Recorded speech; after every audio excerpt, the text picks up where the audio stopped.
Hello, welcome to the 18th session of the Abomination Vault's campaign diaries. Before we get into it, I do have some bad news. John, Rock's player, will unfortunately no longer be able to make the sessions due to a schedule change, so he sadly won't be in any further campaign diaries. I'm going to work on mixing up what I originally had intended for Rock, as sadly him returning is no longer going to be viable. I have found a new player, and should everything work out with them, you'll see them and their character appearing in future episodes. I'd also like to apologise for the delay in getting this episode out. Between getting chili in my eye whilst jamming, having a root canal, and getting the flu, it's been a rough few weeks, and I haven't felt up to working on these videos. But hopefully, now that I'm all sorted, we can get back to our usual schedule. At the end of this episode, I am going to be doing some impromptu surveys with my players to find out who their favourite NPC is so far, which has been their favourite monster so far, and what their overall favourite moment of the campaign has been.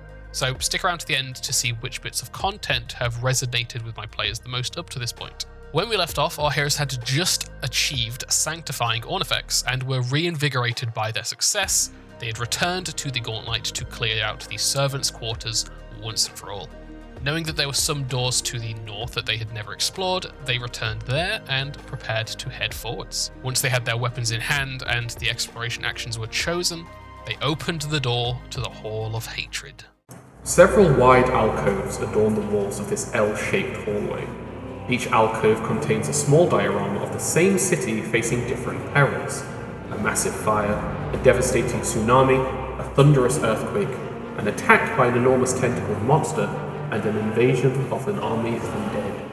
As well as portraying Belcora's imagined future for Absalom, Volluk rigged these displays with a nasty trap.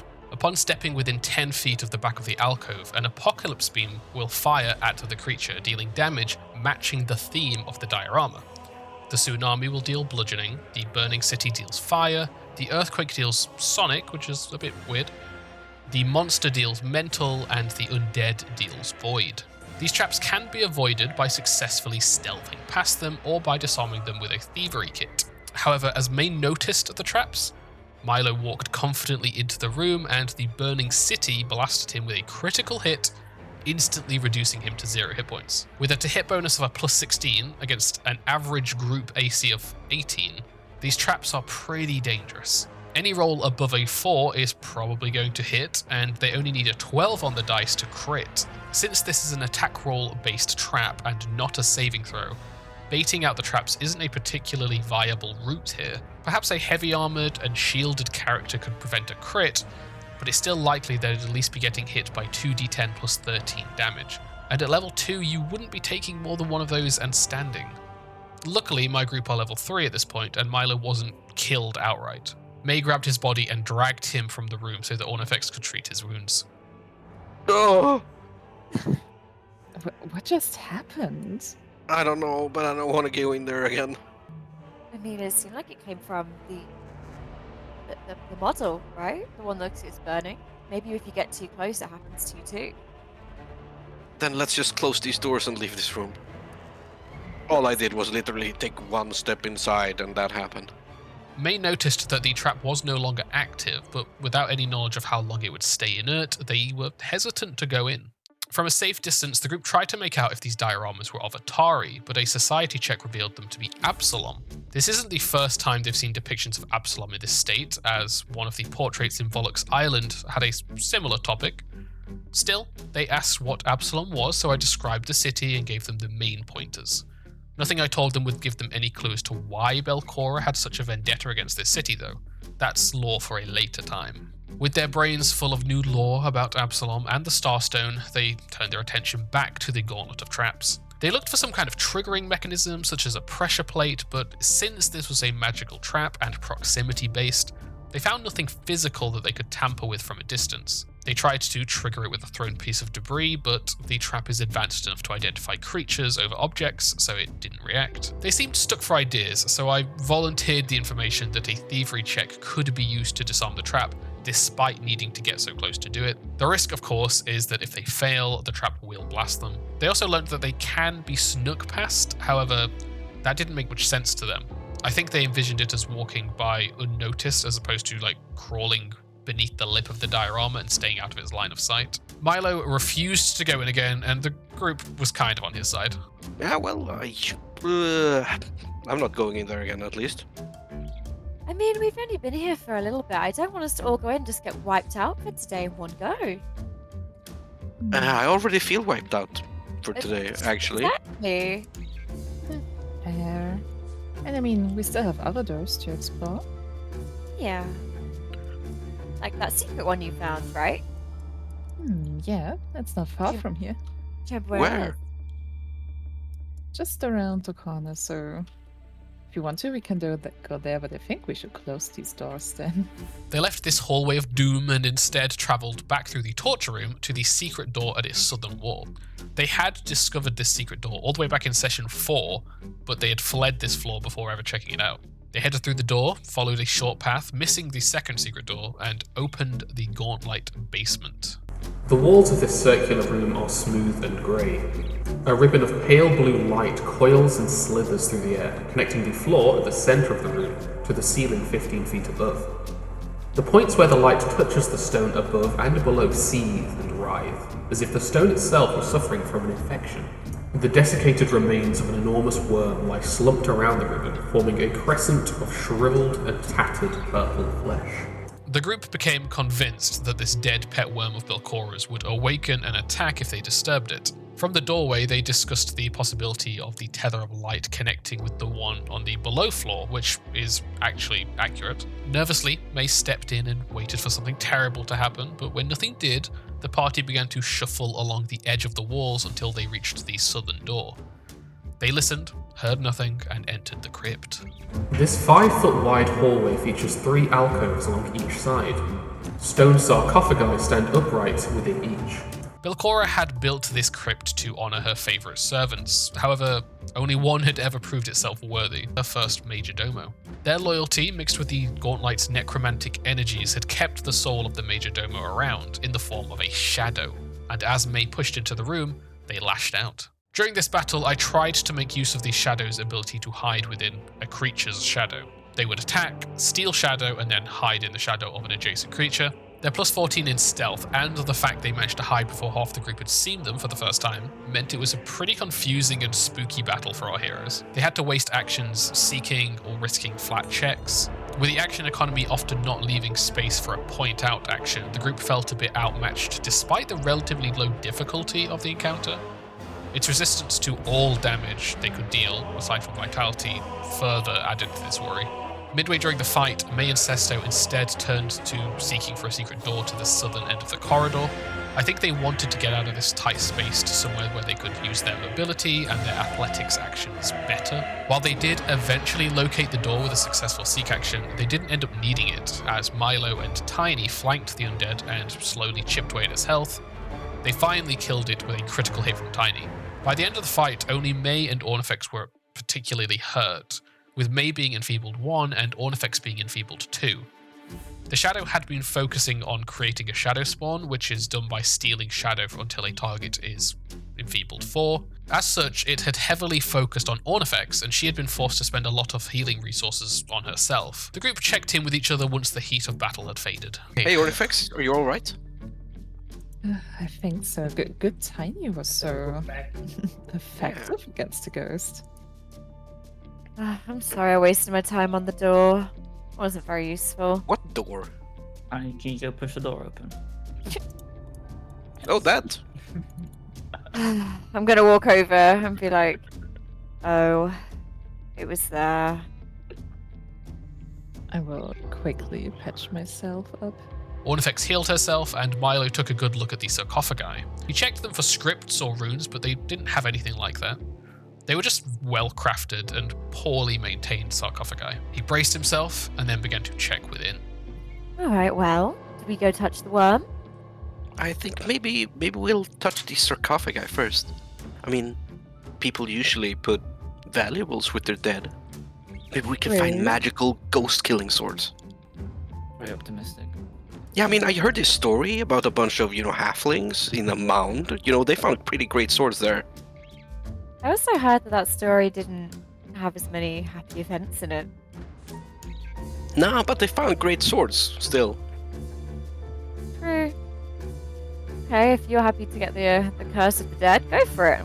Gesture to sarcophagus. I mean, curses, you know, I can probably break a curse. I've read about that. And as I say that, I'll reach out and tentatively touch it. After looking at all 6 of them, he discovered that only the one from which the shadow had attacked was actually occupied, and the others were so clean within it's clear that they had never been used. May and Ornifex questioned how to get rid of Enfeebled, the answer to which is waiting for the triggering effect to end. In this case, it would reduce by 1 each hour. With nothing they could do about it right now, the group returned to the Great Dead Worm. Feeling braver, they approached it and examined it. They saw its dried, decaying body up close, and through the shriveled body, they saw the skeleton in its throat still clutching the +1 warhammer.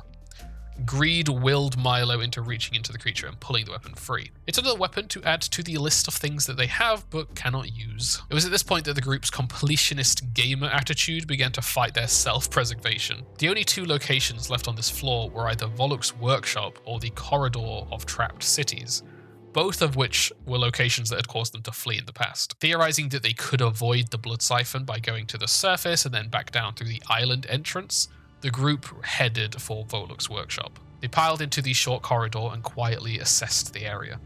The blood siphon had broken through one of the doors, however, another had still been left intact and separated them from the monster. They hurried to the eastern door and tried to enter it, but it was locked. After some gentle reminders from myself, they remembered that they had a key that was still unaccounted for, and after trying it did indeed unlock the door to Volluk's workshop. 7 square alcoves, each containing a strange magical apparatus or alchemical set of tools, ring this damp stone chamber. The alcove to the north contains a large glass tank filled with liquid. A goblin's corpse, clad in outdated servant's clothing, floats inside it. A semicircular work table covered with tools, mouldy papers, and a large open book stands in front of the tank. As the group pushed into the room, May found the secret door to the south, and the rest of the group noticed the incomplete doll on the main desk. It resembled a goblin but lacked arms and legs. They also noticed that it had a cavity in the back which matched the gem they had pulled from Mr. Beak. This is a doll maker's workshop then. So something maker's workshop. It seems like he was maybe going to transfer the soul of this goblin into this doll. Didn't we find out that that machine was making undead with that strange gem? Could that be involved in some way? Yeah, wasn't that thing, the flesh log thing, supposed to extract like the soul from someone? So, The gem in the machine over there is not the same gem that Mr. Beak had in him. They pieced together that whatever his goals, the workshop had a keen focus on construct creation and necromancy. Alheris turned their attention to the goblin doll. Why don't you put the gem from Mr. Beak into it? I mean, this doll only has like a head and no arms and legs. Like, what much of a nuisance can it be, right? Yeah, and also we don't know if the gem is just a necromantic power source, or if it's the source of the person. Maybe the person is infused in the doll, and the crystal is merely an animating force. Yeah, I mean, we could always take them and then back in town, put it in. I don't think we should try this out in town. Depending on what happens, it could be a catastrophe. True. Alright, well, gonna put it in?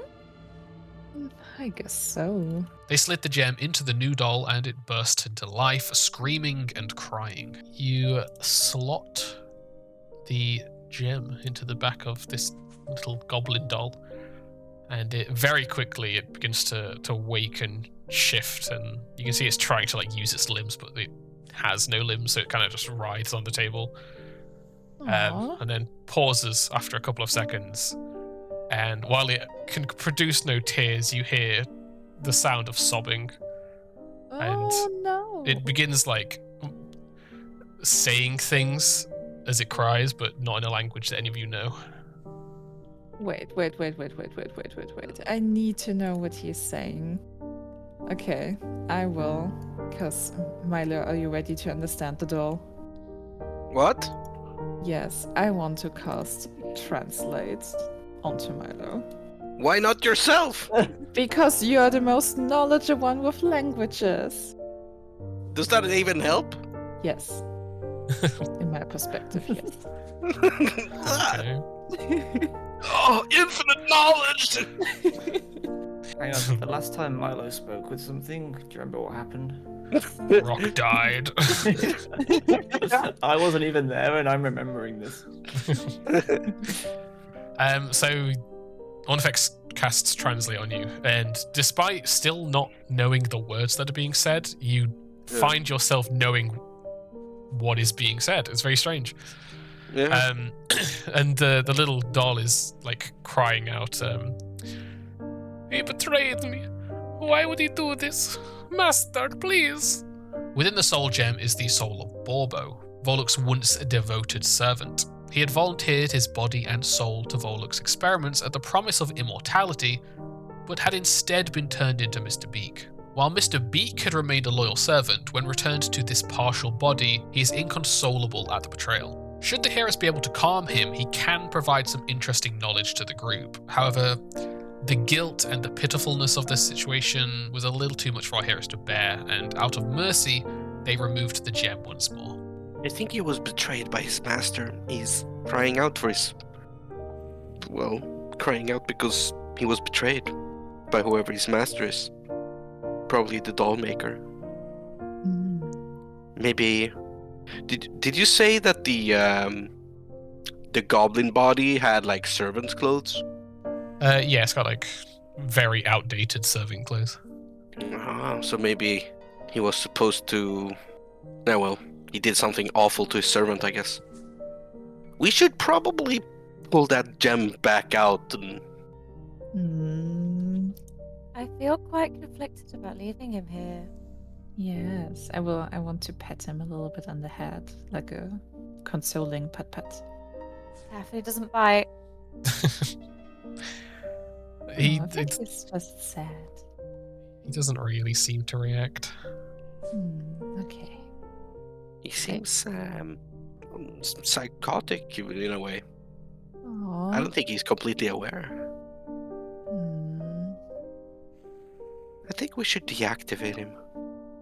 I do hope it doesn't hurt him. And If it does, it will only be for a moment. I will, as gently as physical possible to me, pull out the gem, and I hope it doesn't hurt him. There are actually two paths my players could take from here in regard to this side content. As per the adventure, they could end Borbo's suffering for good and destroy the soul gem. Doing this will impress Pharasma and she will bless them with a favor. The other option, and this one is a unique option to my game, is to complete the doll, return Borbo to the completed body, and in doing so, unlock Puppet as an ancestry option. In my campaigns, we're using an overarching unlock system for uncommon and rare content, and currently, rare ancestries are locked until they can be unlocked in-game. By essentially building their own Puppet, they can get the chance to play a Puppet in this or future games. Unfortunately for them, they don't currently know about either of these routes. I'll have to find a way to tease the options to them. What do you want to do about... Well, I'm assuming the real him. I'm going to point to the one floating. I mean, if these gems or the puppets hold the souls of them, then I don't think we can do anything with the body, right? We could maybe lay it to rest. Does it look like it would fall apart if I took it out of the formaldehyde? No, it's been preserved pretty well. Part of me thinks maybe we should put in one of those sarcophagi. If anything, if we want to do something like that, he was betrayed by these bastards. Should bury him above ground. True. But we can do that later. I don't even know how to open that tank. We could punch it. Do you want to fill this place with whatever liquid that is? It's not that much. Just touch our toes, right? Yeah, but let's look through everything here so it doesn't destroy anything valuable first. They searched for anything of value but didn't find anything usable. May checked the secret door and confirmed that it did lead down to the library level. The mention of this place of trauma and death had turned the conversation to how they could deal with Nakazarin. Also, I've been thinking, Corlock, maybe if we can find his contract, he will help us fight the Vampire Queen. Or Ghoul Queen, I mean. Maybe. Well, he didn't give us much to go on, did he? No, not all that much.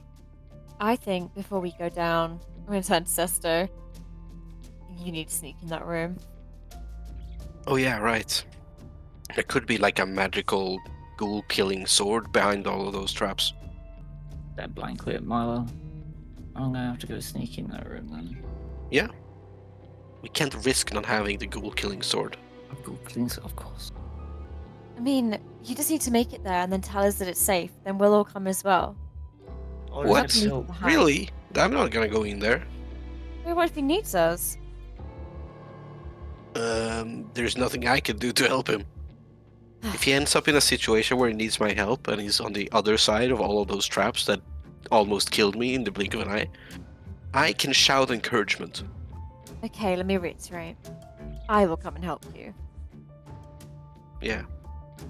I don't think it's worth going down until that's finished. That completionist mindset was eating away at them, so before they went below, our heroes returned to the Hall of Trapped Dioramas and prepared to push forwards. It had been a long enough time that the trap had reset, and despite the conversation they just had, Milo realized that stealthing past wouldn't be a permanent solution, as that wouldn't disable the traps for the others. He begrudgingly agreed to at least try and disarm the first trap. Ornifex cast guidance on him, and then he moved forward and tried to disarm it. Success. He managed to disarm the trap and allowed his group to enter the room on the left side. This hall is kind of messed up in how dangerous it is, but there are ways to limit the threat somewhat. The traps reach the middle of the room, meaning if a group stays on either side, they only have to deal with the traps on that side. Additionally, the left wall has 3 traps while the right side only has 2, although your players won't know this right away. So if they choose to stick to the right wall, they'll have an easier time of it. Additionally, the trap does make an attack roll against AC. This means you're not going to have 3 success stages of damage, only 2 on a hit or a critical hit.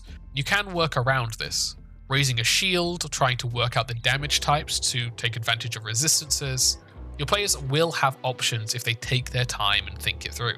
My players did not, and after a successful disarm check, they got through entirely based on luck. Milo failed his check to successfully disarm the second trap, but luckily it missed him. Sesto sent Tiny forward to sneak past the third trap, but failed. Tiny was targeted by the trap, but again it missed. That was a 2 on the dice, twice in a row. They were pretty damn lucky. Then Milo forgot about the proximity triggers, walked right into the 5th trap and got blasted immediately for half his health. But they had reached the end of the corridor and the double doors beyond. My group had been consistently listening at nearly every door they had come to, and so far had heard very little to help them. However, this time, when listening to the door, they finally did get rewarded for their caution as they heard a voice speaking Aklo beyond. And if I was to push my way through the city, I would attempt to go down this street here, and then I'd take this right and cut off the guards. Whoever was beyond this door, they seemed to be speaking to someone, but there was no voice replying. They're having some kind of tactical discussion. Maybe how they would assault Absalom. I mean, that would make sense. If they've got all these models out here, then surely there's another one in there. Yeah. Well, that means we probably have to go in, right? Stop whatever's happening. I mean, it would be quite a coincidence if it was time sensitive after 500 years. You remember Okay. who ran away in that fight we had? That little king fella. Yeah? Just a thought. How would he make it here, though? Didn't he leave? We just saw him leave down a corridor. We don't know which way he went. I mean, that's fair. I hadn't initially planned on having Boss Skrawng show up here again, but this was the 3rd time they had mentioned him this session, so I felt like letting my players get a bit of joy and slid him into the corner, all wrapped up in webs. Just a bit of a treat for my players. But I don't think he would speak Aklo. That's like a evil murder beast tentacle monster language, not a... The Misfits are Fae things, right? So it would make... I don't think it would speak Jerry from the Aklo. back of the pack. Yeah, I'm telling you, it's dumb. I still vote that we don't go in there, but I'm going to drink a potion anyway, since I know that we're going to go in there. I just don't see what else we could do. We can leave. There's nothing that stops us from leaving. this mystery Oh, unsolved. where? What if there's a magic ghoul-killing sword? Okay, fine. I'll win him over. Son of a bitch, I'm in. You had me at ghoul killing sword. Having decided to go in, but knowing something sentient lied beyond, they decided not to burst in, but instead to knock and then open the door. Beyond, they saw the war room. This large, low-ceilinged room has a cross-shaped table at its center. 10 chairs stand around the table. The walls, floors, and ceilings of this chamber are completely covered with a thick layer of webs. The creature atop the table was Mimnivix, an ettercap that had stumbled across this room several years ago and claimed it as his territory.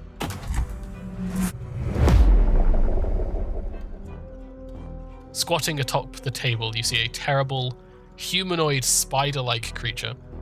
It seems to be delighting at examining the web-caked city.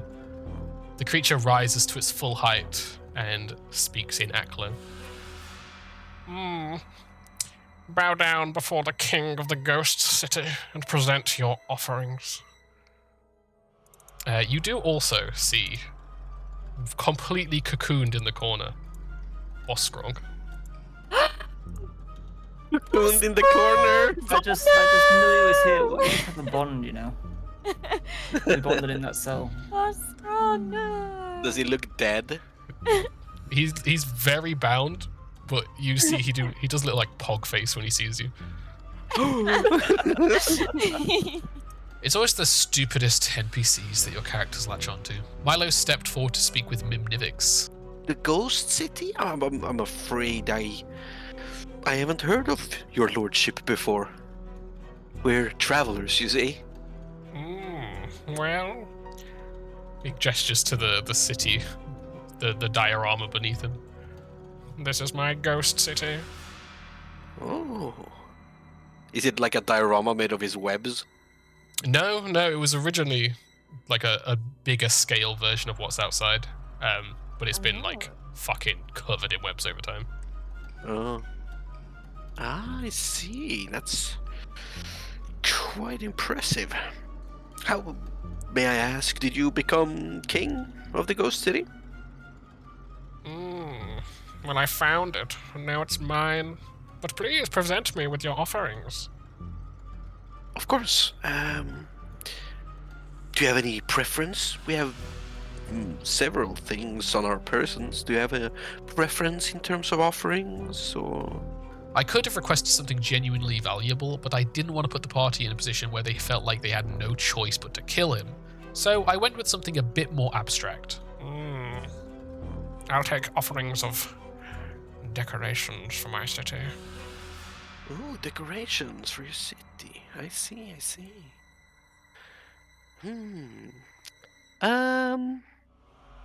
How about this?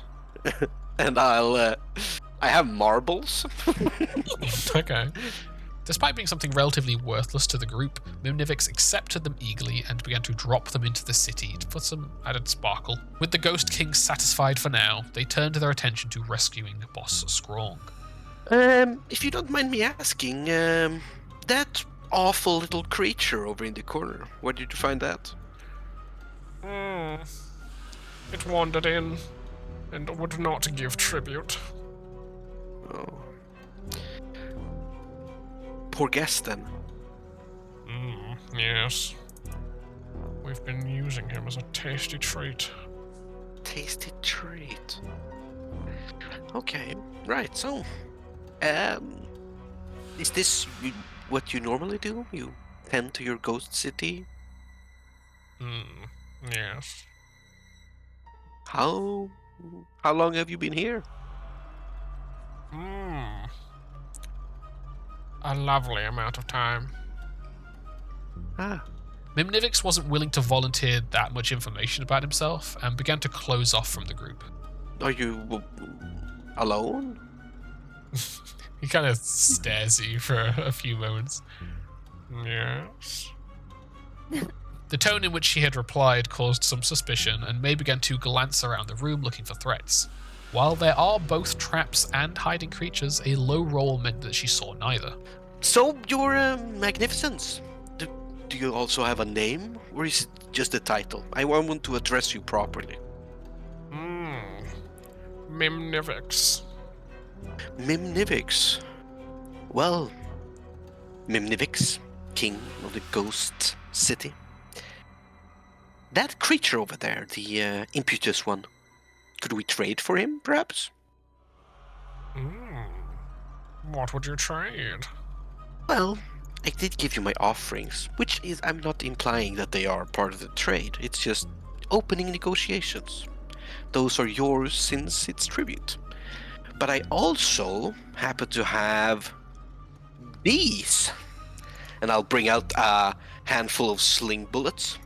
They're not as fancy as the magical spheres, but they do create a contrast in design. So maybe you'd like to combine them with the shiny, translucent ones to create more of a material feel to the ghost city in places. He pulls back a bit. I already have much better versions of those. Since they were now bartering for Boss Skrawng and Mimnivix's lunch, he was going to expect something much better in return. I also teased that he did have a stash of hidden loot about. This time, Mimnivix would want something equal to the value of a meal in a hard-to-forage location. I'm disappointed in you. Sorry. I was hoping it would be something that you enjoyed. He shakes When his I head at you. see that Milo is like handing this guy random stuff out of his pocket, Yeah, that's what you guys are Yeah. getting from this. um, I'm like showing him like a bunch of balls, and he's like, no. I want to pull out like 4 darts out of my bag and kind of hand them over to Milo and be like, maybe like the feathers, the fronds off of these might be useful. My servant has offered some of their things here. What about these? Do these appeal to you? My lordship? No. I see. Is there anything you desire? In terms of aesthetic value? Something glamorous and luxurious. Glamorous and luxurious. Hey guys. Do you guys have anything that looks glamorous and luxurious? Our heroes put their heads together and produce some gemstones from Ornifex's collection of shinies. What about this? Quite shiny, quite glamorous. Yes. I will give you 1 arm for this bead. But I kind of wanted the whole thing. Oh. But then what do I eat? I must leave my kingdom once more to search for food. Tiny. What about that? And I'll point to Tiny. Our heroes had made this play a few times already, and I had allowed it to work before. However, I'm not a fan of repeatedly using the same strategy, so this time, Mimnivix was going to take precautions that would make this tactic require at least some effort. Maybe. I would need to taste it first. To ensure it is succulent. He hops off the table and begins to walk around. Right. He wants to give Tiny a taste. Is that okay? Our heroes quickly decided to take the initiative, and as Mimnivix prepared to feast on Tiny, we rolled initiative and ended the session there, ready to begin the battle next time. Mimnivix actually rolled the highest initiative, but since he wasn't aware that combat was starting, I'll use his turn in a relaxed and non-threatening way. Sometimes the lack of a surprise round can feel a bit odd, but I think we make it work. So that was it for this session. Once they deal with this encounter, the Servants' Quarter will be fully completed, aside from the Blood Siphon. I'm glad they found their stride again with the dungeon crawling, and the energy of the group has improved enough that I'm ready to throw some mean scenarios at them soon. Something to kick the trauma levels up a notch. Since Rock is no longer going to be returning as a player character, it's nice that I can do something nice and evil with his ghoul form. As for our impromptu player survey, the results are as follows. When asked who their favourite NPC was, both May and Ornifex said Rin, Sesto said his mother, and Milo said that he enjoys them all equally, which is a bit of a non-answer. When asked what their favourite monster was, May said Boss Skrawng.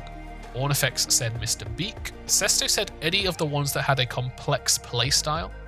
And Milo said the ghouls. And when asked what their favourite overall moment was, May said that she really enjoys when Boss Skrawng randomly shows up again. And the other three all said the Sanctification quest, which honestly did surprise me a little bit. It's fun to get these answers and see how each player finds joy in different moments, and when a character or a moment brings them all together to share that joy. I'm hoping I can create some more interesting NPC moments, as they said that picking a favourite NPC was hard due to not getting to spend much time with them. That might be a bit of a flaw with the adventure, having not much access to regular contact with those NPCs that they're supposed to care about. Either way, I'll see what I can do to improve that situation. Thank you so much for watching. I hope you're enjoying these campaign diaries as much as I enjoy making them for you. Don't forget to like and subscribe to see more content. If you want to chat with myself or other Pathfinder GMs, you can find a link to our Discord server in the description. Have a great day, and I will see you very soon. Bye-bye.